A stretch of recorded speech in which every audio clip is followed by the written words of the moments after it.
Praise the lord. యేసుక్రీస్తు వారి పరిశుద్ధమైన నామంలో మీ అందరికి వందనాలు, శుభాలు తెలియపరుస్తున్నానండి. ఆది కాండం 26 అధ్యాయం 12వ వచనం. ఇస్సాకు ఆ దేశమందున్న వాడై విత్తనములు వేసి ఆ సంవత్సరము నూరంతులుగా ఫలము పొందెను అని దేవుని వాక్యం సెలవిస్తుందండి. బైబుల్ గ్రంథంలో ఇస్సాకు గారిని చూసుకున్నప్పుడు అబ్రహాం గారి కుమారుడు ఇస్సాకు గారు. ఆ ఇస్సాకు గారు విత్తనాలు వేసినప్పుడు 100 అంతలుగా అతనికి ఫలము దొరికిందని దేవుని వాక్యం సెలవిస్తుంది. ఎందుకు 100 అంతల ఫలము దొరికిందంటే వాళ్ళ తండ్రి అబ్రహాం గారు కావచ్చు, ఇస్సాకు గారు, యాకోబు గారు, వీళ్ళందరూ దేవుని భక్తులుండి యేసుక్రీస్తు వారిని సేవించేవారు.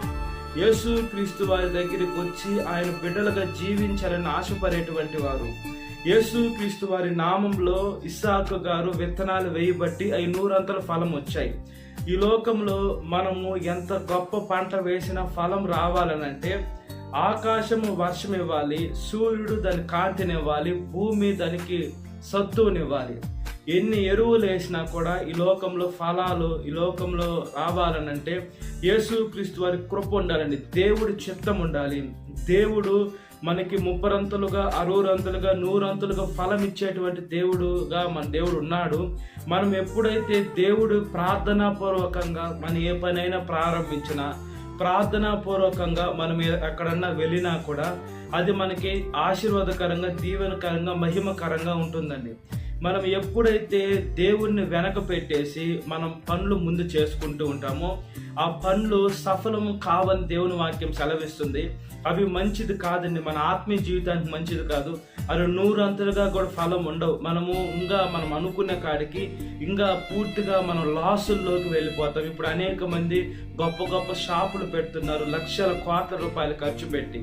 ఆ షాపులు కొన్నిసార్లు జరగకుండా ఎత్తేస్తున్నారు. ఎందుకు ఎత్తేస్తున్నారంటే వాళ్ళకి దేవుడికి వాళ్ళు ప్రార్థన చేయాలా, దేవుడికి సమర్పించాలా, దేవుడి దగ్గరికి రాలా, కాబట్టి వాళ్ళకి ఫలాలు అయితే అన్యులు షాపులు పెడుతున్నారు. అన్యులకి గొప్ప ఫలాలు వస్తున్నాయంటే సాతానికి కూడా శక్తి ఉంది. ఈ లోకంలో సాతాను కూడా అధికారం ఉంది. కాబట్టి సాతాను ఇచ్చేటి వేరే, దేవుడి ఇచ్చేటి వేరేనండి. దేవుడు యాకోబు గారికి ఫలం ఇచ్చాడు కాబట్టి అతను విత్తనాలు వేశాడు.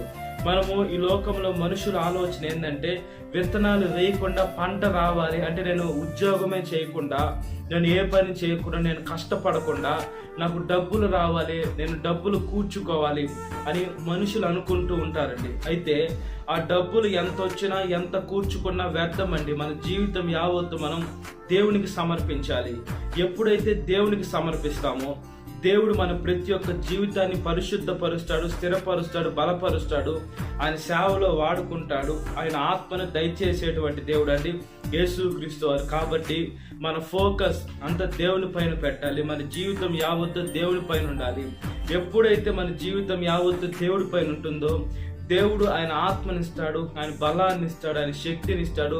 ఆయన మనల్ని విరిదిగా వాడుకునే దేవుడు అండి యేసుక్రీస్తు వారు. కాబట్టి మన ఆలోచన కావచ్చు, మన మాట తీరు కావచ్చు, మన నడక కావచ్చు, ప్రతి ఒక్కటి దేవుని బిడ్డలుగా మనం ఈ లోకంలో జీవించాలండి.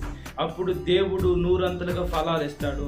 మనము క్రైస్తవులు అయిన మన ఆలోచన ఏముండాలంటే నా వలే నా పొరుగువాడు ఉండాలి అనే ఆలోచన మనకు ఉండాలి. కానీ నాకన్నా వాడు తక్కువ ఉండాలి అనే ఆలోచన ఎప్పుడైతే మనలో ఉంటుందో మనం ఎదగలేము.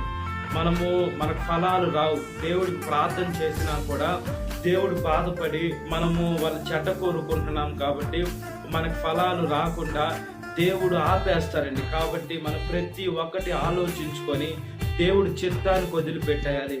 ఎప్పుడైతే దేవుడి చిత్తానికి వదిలిపెట్టేశారో అప్పుడు 100 అంతలుగా ఫలాలు వస్తాయి. బైబిల్ గ్రంథంలో చూసుకున్నప్పుడు దేవుడు అనేక మందిని, దేవుడు ఆ రొట్టెని, ఆ చేపని, ఆ రొట్టెని ఎప్పుడైతే విడిచారో 5,000 మందికి పంచారండి.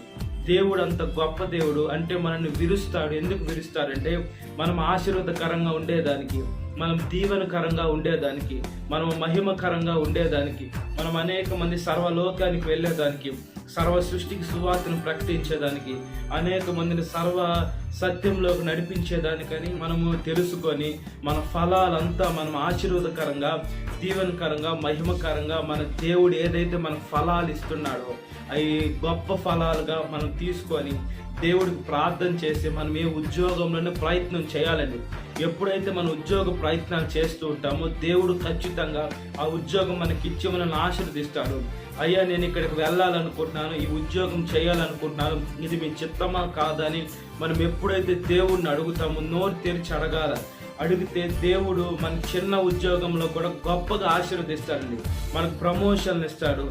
దేవుడు దగ్గర మన జీవితం పెట్టుకుంటే దేవుడు అసాధ్యమైనది ఏమన్నా ఉందంటే ఏం లేదని, సమస్తం సాధ్యం. ఆయన ఏమైనా చేయగలిగిన దేవుడు, కథ మొత్తం మార్చగలిగిన దేవుడు మనకున్నాడు. కాబట్టి మన చూపులు, మన నడక, మన పడక, మన జీవితం అంత దేవునికి ఎప్పుడైతే సమర్పించుకుంటామో, యాకోబు గారు విత్తనాలు వేశారు, అప్పుడు అతనికి 100 ఫలం వచ్చింది. మనం విత్తనాలు వేయకుండా మనకు పంట రావాలంటే రాదండి. అదేవిధంగా విత్తనాలు వేసి కూడా మనము అల్ప విశ్వాసులుగా ఉంటే పంట పండదండి. మనకు విశ్వాసం ఉండాలి. మన విశ్వాసం దేవుడు ఆవగింజతో పోల్చాడంటే, ఇప్పుడు ప్రార్థన చేస్తాం, ఆ ప్రార్థన చేసిన తర్వాత విశ్వాసం లేకుండా అది జరుగుదని ఎప్పుడైతే మనలో అట్లా అనుకుంటామో అల్ప విశ్వాసం వచ్చేస్తుంది. అంటే సాతాను వచ్చి కూర్చుంటాడు. సాతాను వచ్చి కూర్చుంటే మనల్ని ఎంతగానో శోధిస్తాడు, ఇబ్బంది పెడతాడు. ఆ కార్యం జరగనీయకుండా అది సాతాను ఆపేస్తుంది. కాబట్టి మనం ప్రతి ఒక్కటి మన ఫోకస్ అంతా దేవుని పైన పెట్టాలండి.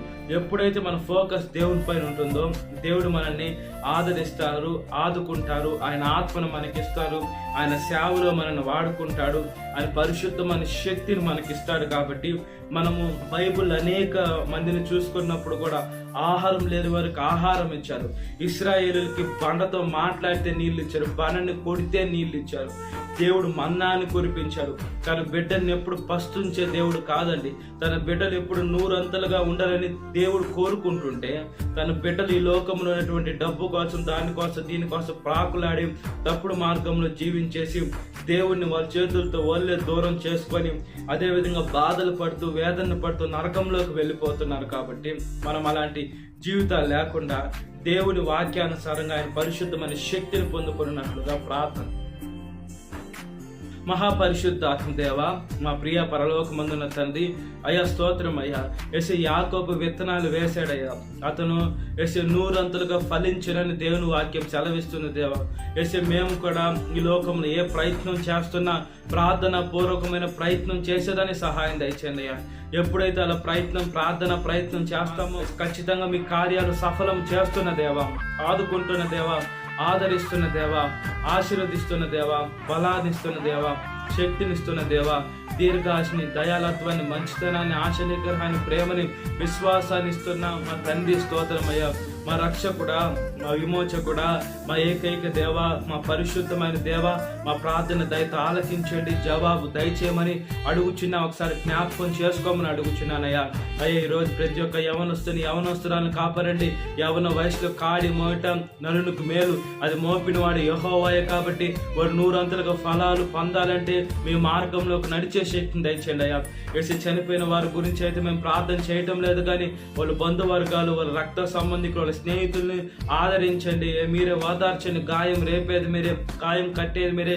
క్రైస్తవులు చనిపోతే నిరీక్షణ ఉంటుంది ఎప్పుడు, కానీ మిమ్మల్ని చూస్తారని ఆ నిరీక్షణ మాకు రావాలంటే ప్రతి ఒక్క బిడ్డ నీటి బాప్తిసం తీసుకొని మీలో చనిపోతేనే వేసి వాళ్ళు తిరిగి లేపబడతారు. కాబట్టి సహాయము దయచేయమని అడుగుచున్నానయ్యా. పుట్టినరోజు జరుపుకునేటువంటి వారిని కాపారండి అయ్యా. ఈ లోకంలో బుద్ధినందు, జ్ఞానమందు మనుషుల దయను వద్దిన, ముఖ్యంగా మీ దయను వద్దిల్లి మీ ఆత్మను పొందుకొని ఏ వయసు వారైనా మీకు ఉపయోగపడే పాత్రలుగా మన జీవితాలు మార్చుకునేదాన్ని సహాయం దయచేయండి అయ్యా. పెళ్లి రోజు జరుపుకునేటువంటి వారిని కాపారండి అయ్యా. భర్త భార్యని ప్రేమించాలా, భార్య భర్తకు లోబడి ఉండాలా, వాళ్ళిద్దరు కలిసి ఉండాలా, ఐక్యంగా ఉండాలా, మీ ఆత్మను కలిగి ఉండాలా, సర్వలోకానికి వెళ్ళి సర్వ సృష్టికి సువార్తను ప్రకటించే బిడ్డలుగా ఉండాలా. అయ్యా, వాళ్ళ బిడ్డల్ని మార్చండి.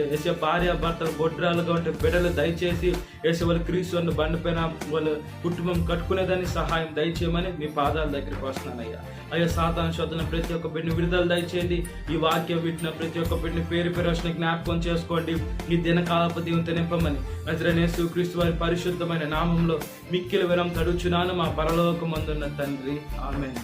Praise the Lord. God bless you. Have a great day.